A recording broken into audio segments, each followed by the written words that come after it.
Reporting from Lake Tomahawk, Wisconsin, where the Wisconsin Libertarian Party is having their yearly convention and Liberty Retreat, talking with various members from throughout the state on the issues that are important to them and how they got involved in the Libertarian Party.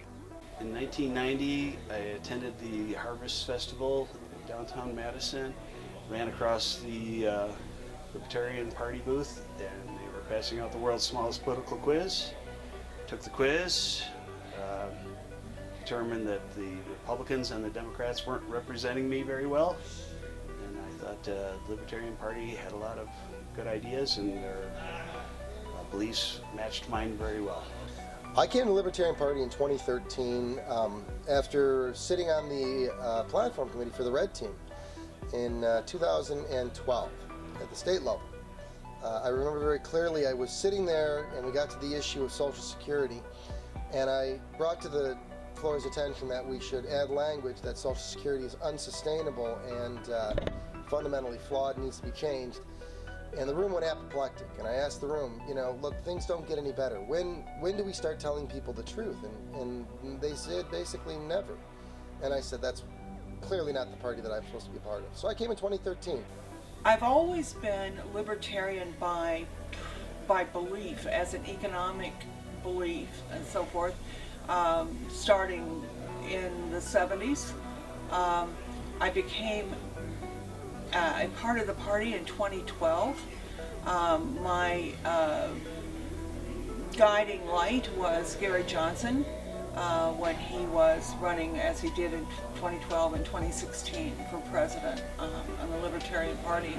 My commitment to seeing him get into office was my guiding light. So my official organizational involvement is quite recent. But so the areas of principle and belief, that's all settled for me. I joined the party in '96, so I've been in this for 21 years. I joined in Iowa, where I was living at the time. I've lived there for 20 years. I moved to Wisconsin 5 years ago.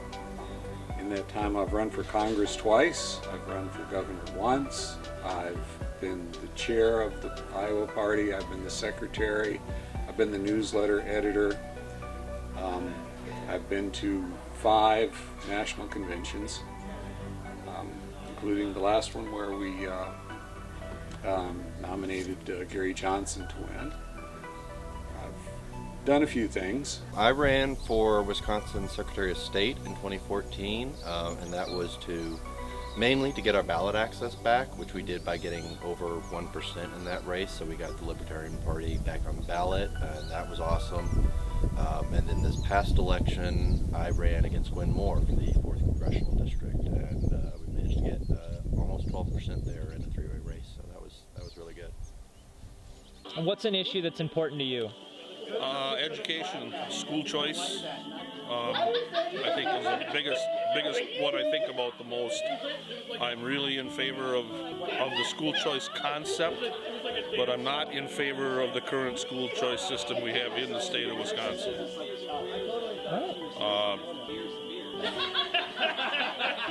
There's a couple reasons why I don't like the current system.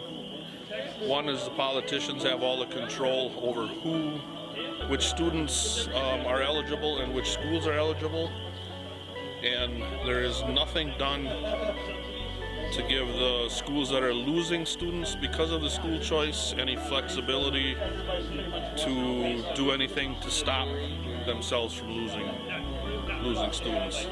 Well, the same choices are here today that were there in 2016 when Gary Johnson was on the ballot, when Phil Anderson was on the ballot, when we had other candidates on the ballot. And if you voted for someone like Donald Trump or Hillary Clinton, and you're asking yourself, why isn't the change there that we expected? These people aren't change. If you want change, you have to actually create that change within you. Everyone's waiting for someone else to vote for the right guy, someone else to step up and say, I'm going to vote for the Libertarian. That person can be you. It has to be you. In the 1800s, a guy by the name of Charles Mackay wrote a book called The Madness of Men, where he said that men go mad in herds and only come to their senses slowly and one by one. It's a terribly difficult thing to believe that you will have to come to this decision yourself, but voting Libertarian not just feels, philosophically and fundamentally right, but it looks like the right direction for our children's future and our children's children's.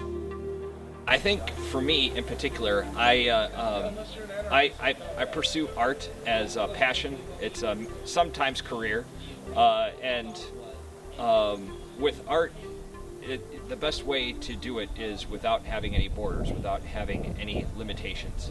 The ability to express how you want to express, the way you want to express it, in a way that could have such a profound effect on people. And I take that same philosophy and bring it into people's lives. The way that we interact, the way that we run our lives is what we feel is best for us. And in order to do that, we have to make sure that there isn't like a huge maze, Byzantine maze of laws and rules and regulations, because otherwise we're just simply making things a lot more difficult. We turn into, the end game is look at what happened with USSR. It was a very miserable place. So it's best for us to realize that in order for us to love life and to express freely and to be who we want to be, we have to be free, and we have to embrace that philosophy to its whole. In the Libertarian Party, we are able to work with anyone on issues that we agree on. So with the Green Party, we agree on issues like ending the racist war on drugs. We agree on stopping foreign intervention overseas, not sending our brothers and sisters to die in other countries' civil wars. We agree on stopping this sort of politics of Republicans and Democrats basically taking your tax money to give to their special interest friends. We want something that's more holistic and focused on the individual. So on those issues, we're more than happy to work with the Greens and anyone else who wants to create a better community for people. I'm a member of the Libertarian Party because I believe in freedom. I believe in fighting for freedom. I want to spread freedom to all parts of the country, all parts of the state. And I want to be a freer person myself. I want to have more options and more control over my own life and affairs. And I think everybody else should as well.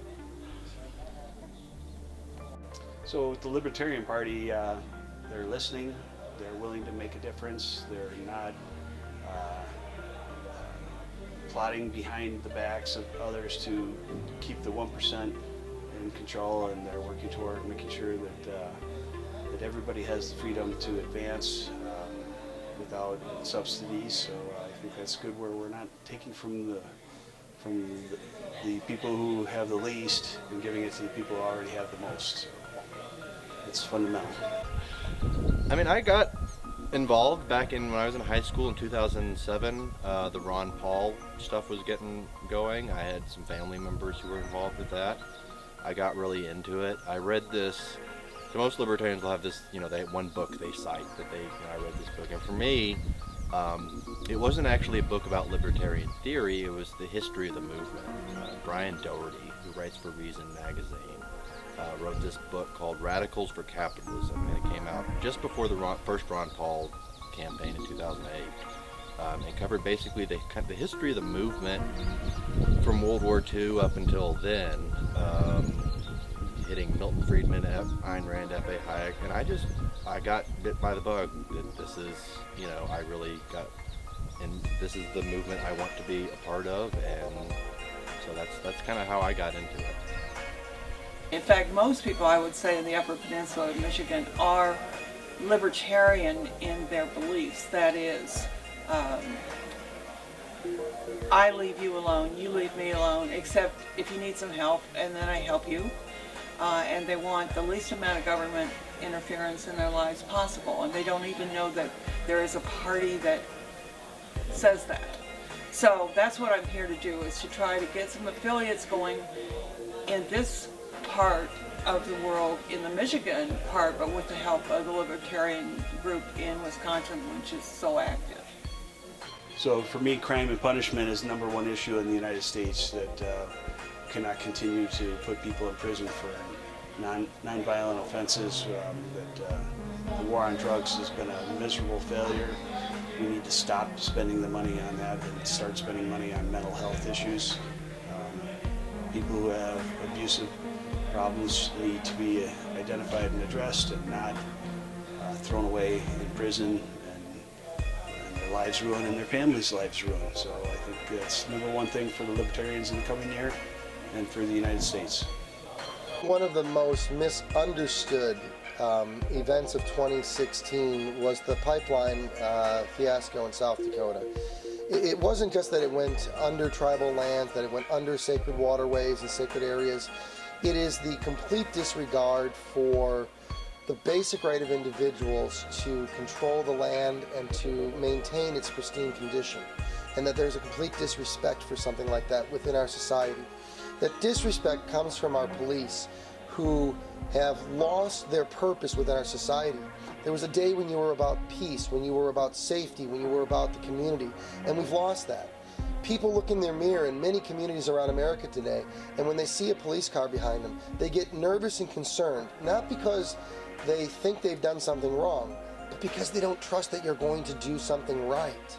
Fundamentally, someone simply rolling at 2 miles over a speed limit or 2 miles over through a stop sign doesn't warrant the ticket, but it's about the revenue and not the people, and we have to change that entire dynamic. It goes straight through to the war on drugs and everything else. The Libertarian Party is the only organization that actually cares about you as an individual and will respect your inherent rights. Whereas Republicans, they'll claim they're for smaller government, but then they want infrastructure built as of recently, and overspending military. And Democrats they want about they care about your social rights, but then they don't give you choices over what kind of schools you want to go to, how your money's being spent. Whereas the Libertarians will recognize you as an individual and say you are best to live your life the way you see fit, as long as you abide by the non-aggression principle and you don't commemorate others how to live their lives the way you see fit. If you vote for someone who doesn't believe what you believe, or you're just voting for someone because you hate to vote for someone who's going to lose, it's a self-destructive vote. If you want more freedom, if you want to pay less taxes, you've got to vote for whoever it is that believes that. You've got to vote your conscience. And if we lose, we lose, but we've got to keep getting more votes. There's no law that says you have to vote for the Democrats or the Republicans. We should learn to vote for all these other parties. If we had 7 or 8 parties in Congress right now, we would be able to get agreements all the time. We would get a compromise going. When you only have 2 and they're so close, no one's going to skip parties. No one's going to vote their conscience. No one's going to vote what they believe in. There's just no incentives to do that sort of thing. So now it's, what can I do? And I'm so disappointed, of course, with what the 2 parties have done. The biggest thing that we have to do is convince reasonable Democrats and Republicans and people in the media, at universities, whatever, that bipartisan is partisan. If they have a debate, which happened to me, of course, during mine, and I was excluded because, well, it's bipartisan, and, we're not partisans. Well, which are you? Bipartisan or nonpartisan? So fortunately, thanks to League of Women Voters and groups like that, I was invited to most of what happened. The ones that I got shut out of, as is true for libertarians, anybody that's not Democrat or Republican across the country, was the televised free advertising for those people. So I'm quietly going and talking to people that just didn't understand what they were doing. Oh, well, we're fine, this is nonpartisan, we're nonpartisan, we're a PBS station, we're nonpartisan. Well, that's only true if you included the Libertarian people, the Green Party, and those 4 were on the ticket in my district. And whenever then they would ask me, because they started to ask me, and I said, yeah, but you know, you really got to have the green guy too. I mean, come on. It's not an easy thing to get on a ballot. So the four of us deserve to be heard. And the people, more importantly, the people deserve to know we exist. Many, many people think that the party system is in the Constitution, that they have to have a Republican and a Democratic Party, and I said, no, you don't. No, that is not constitutional at all. In fact, a lot of the founders thought that the worst thing that was going to happen was a strong two-party system for exactly what's happened to us now. They're so in a, like stags in the woods with their horns locked, and they almost can't extricate themselves. So I want to be part of people understanding there are other choices, and that we have big enough minds that we could have 6 or 7 parties and we could still handle it. Your vote and your encouragement matters and can make a change. With we're able to affect change when we are able to manage that gap of the difference between the other parties. When there's 47% in one party and 47% in another, we can when we manage that gap, we can affect change with that voting power. And last question, what would you like to see members of the Libertarian Party do to expand the party's numbers? I'd like to see them go out into communities that we haven't talked to before. You know, minority communities, reaching out to people who, on progressive issues where we may not have built coalitions before, go out and show people what we're about, show them our values, show them what we believe in, which is the idea of empowering individuals by breaking down those government barriers to success and to happiness, and really bring more people in.